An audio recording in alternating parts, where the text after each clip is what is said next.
여름방학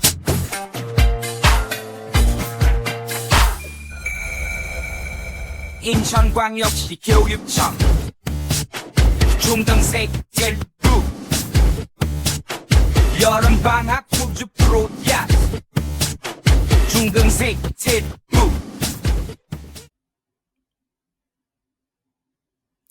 안녕하세요. 반갑습니다.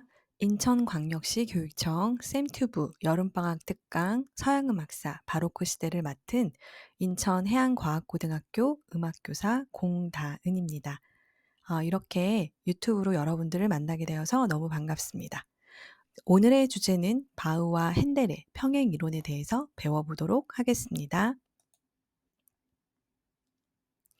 자, 서양음악사 하면 여러 시대가 있죠. 그 중에서 우리는 첫 번째로 바로크 시대에 대해서 배워보도록 하겠습니다. 자, 서양음악사는 크게 4가지 시대로 나눌 수 있다고 볼 수 있는데요. 바로크 시대, 고전파 시대, 낭만파 시대, 국민악파 시대 이렇게 나누어집니다. 우리 이번 여름방학에는 바로크 시대와 고전파 시대에 대해서 배워보도록 하고요. 겨울방학에는 낭만파 시대와 국민악파 시대에 대해 배워보도록 하겠습니다.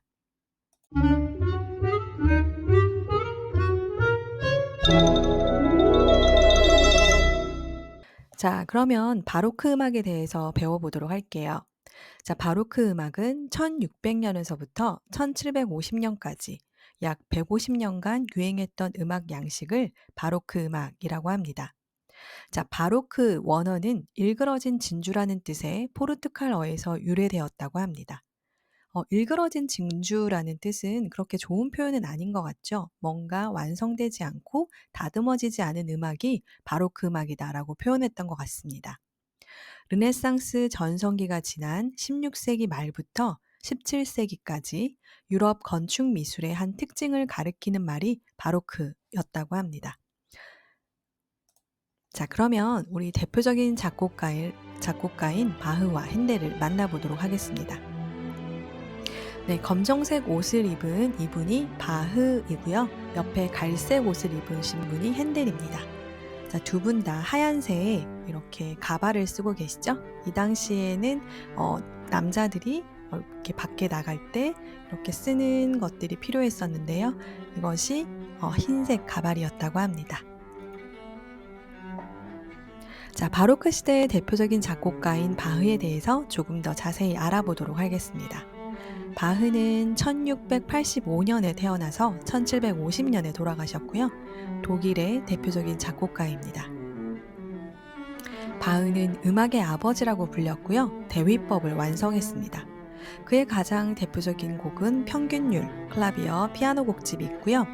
브란덴부르크 협주곡, 골든베르크 협주곡, 마테 순환곡, 토카타와 푸가 이런 곡들이 있습니다. 이 중에서 가장 음악사에서 소중한 악곡이 뭐냐라고 물어본다면 선생님은 단연 평균율, 피아노 곡집을 고를 것입니다.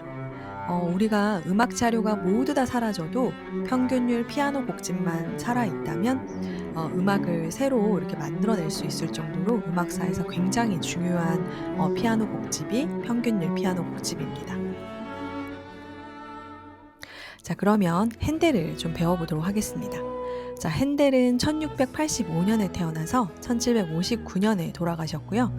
원래는 독일의 작곡가였지만 후에 영국으로 귀화를 해서 영국 작곡가로 이렇게 생을 마지막을 맞이했던 분이 핸델입니다.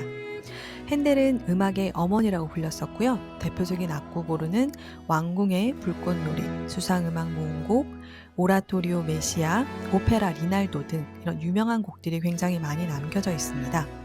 특별히 오페라의 리날도 중에서 울게 하소서라는 악곡은 영화나 드라마, CF 음악에 굉장히 많이 나오면서 사람들에게 굉장히 친숙한 곡들이라고 볼 수 있습니다.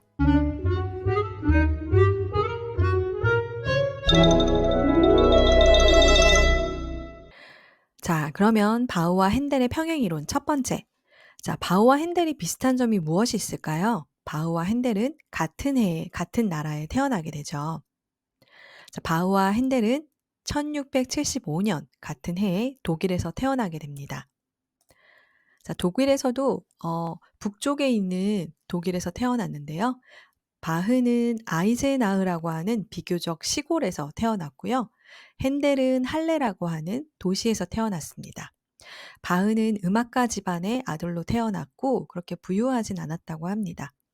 핸델은 아버지께서 핸델이 법 쪽에 일을 했으면 좋겠다라고 생각했지만 핸델은 자신의 음악적인 재능을 알고 음악으로서 유명한 사람이 되고 싶어 했다고 합니다. 또 하나 몰랐던 사실이 하나 더 있다면 바흐는 살아있을 때 유명했던 작곡가가 아닙니다. 바흐는 죽고 나서 유명해진 작곡가입니다. 바흐가 죽고 난 후 80년 후에 멘델스존이 고기를 사 먹었는데 정육점에서 포장해 준 포장지가 바흐의 악보였다고 합니다. 이 당시에는 바흐가 그렇게 유명하고 훌륭한 작곡가인지 아무도 몰랐기 때문에 이 당시에 종이가 귀했기 때문에 그냥 쓸모없는 이런 종이가 있어서 정육점 주인은 고기를 싸는데 포장지로 사용했던 거죠.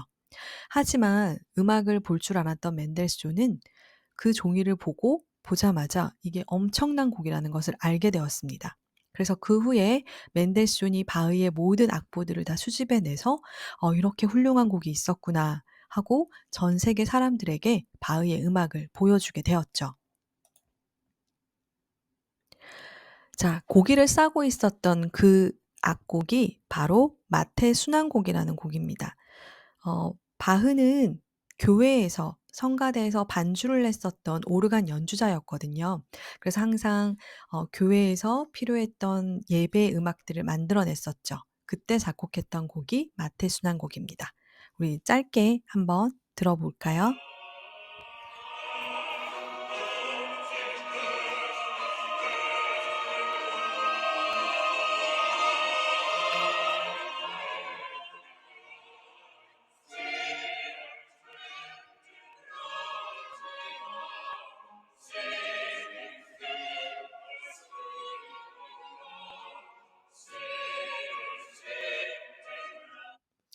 네, 이런 곡이고요. 가사를 보시면 알겠지만 내 마음을 당신께 바치리니 나의 구원이여 내 마음속에 임하소서.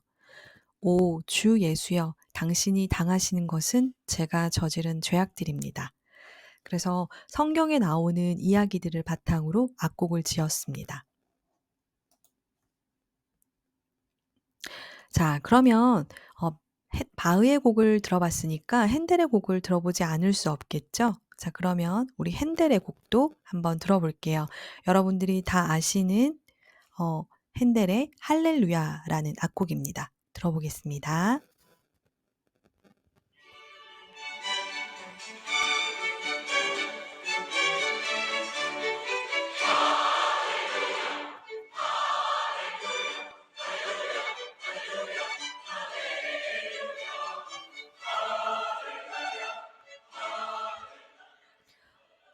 네, 들어보시면 여러분들이 한 번쯤 들어봤던 그런 악곡이시죠? 네. 자, 그러면 바흐와 핸델의 평행이론 두 번째로 넘어가 볼게요. 바흐와 핸델은 둘 다 시력을 잃게 되었습니다. 둘 다 똑같은 병을 앓았는데요. 그 병은 바로 백내장이었습니다. 그래서 두 사람 다 안과 의사 존 테일러라는 사람에게 동일하게 수술을 받았어요. 바흐는 1750년에 수술을 받았고 핸델은 1751년에 수술을 받았습니다. 하지만 이 당시의 의술이 지금처럼 좋지 않았기 때문에 백내장 수술 후에 바흐와 핸델 둘 다 합병증으로 사망하게 되었습니다. 바흐와 핸델이 같은 나라에 태어났고 같은 병으로 사망했습니다. 하지만 이 두 사람의 인생은 비슷하지만 전혀 다른 인생을 살았죠. 바흐는 두 번의 결혼을 통해서 20명의 아이들을 얻게 되었고 그 아이들을 양육하기 위해서 교회에서 열심히 작곡을 하고 열심히 연주를 했었던 사람이었습니다. 반면 핸델은 평생 독신으로 살면서 자신이 성공하기 위해서 엄청난 노력을 했었죠. 하지만 말년에는 사업의 실패로 어려움에 처하기도 했었습니다. 여러분들은 어떤 삶을 살 것인가요? 어떤 인생을 사는 사람이 됐으면 좋겠는지 바흐와 핸델의 인생을 조금 더 여러분들이 책자를 통해서 공부해 보면서 어떤 인생을 살지 본인 스스로 고민해 보시면 좋을 것 같습니다. 바흐와 핸델이 결혼해서 음악을 낳았다고? 아이들이 종종 저에게 음악 시간에 "선생님, 바흐가 음악의 아버지고 핸델이 음악의 어머니면 핸델은 여잔가요? 바흐와 핸델이 결혼해서 음악을 낳았나요?" 라는 질문을 하기도 하더라고요. 바흐는 왜 음악의 아버지인가? 저는 수업 시간에 설명할 때 바흐의 음악이 약간 남성적이라서 음악의 아버지일 수도 있고, 핸델이 왜 음악의 어머니인가 물었을 때 핸델이 선율이 굉장히 화려하고 여성적이어서 핸델이 음악의 어머니다라고 설명하기도 했었습니다. 하지만 이 두 이야기 다 맞다고는 볼 수 없고요. 핸델과 바흐의 악보를 이렇게 책자로 만들었었던 일본의 출판사에서 어 책이 많이 팔리게 하기 위해서 홍보의 전략으로 음악가 앞에 이렇게 별명들을 붙였었어요. 그래서 바흐가 음악에서 굉장히 비중이 중요하기 때문에 음악의 아버지라고 했고요. 같은 시대에 살았었고 비슷한 연령대였던 핸델은 그래서 음악의 어머니라고, 그래서 책을 많이 팔기 위해서 일본 출판사에서 붙여진 별명이라고 보시면 되겠습니다.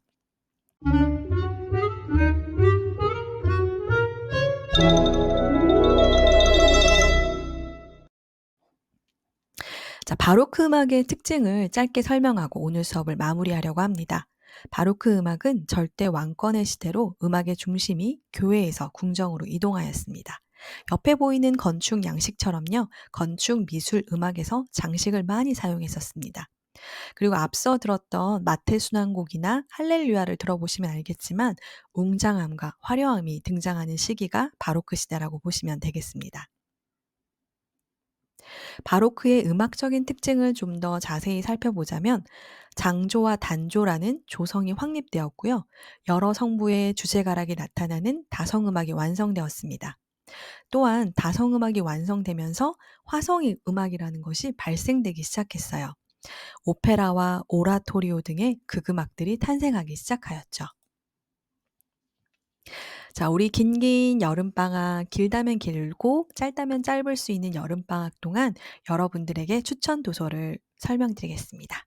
영화 클래식을 만나다라는 책을 통해서 영화 속에 나타난 클래식 음악을 감상해보고 클래식에 대해서 좀 더 깊이 있게 공부할 수 있을 거라고 생각합니다.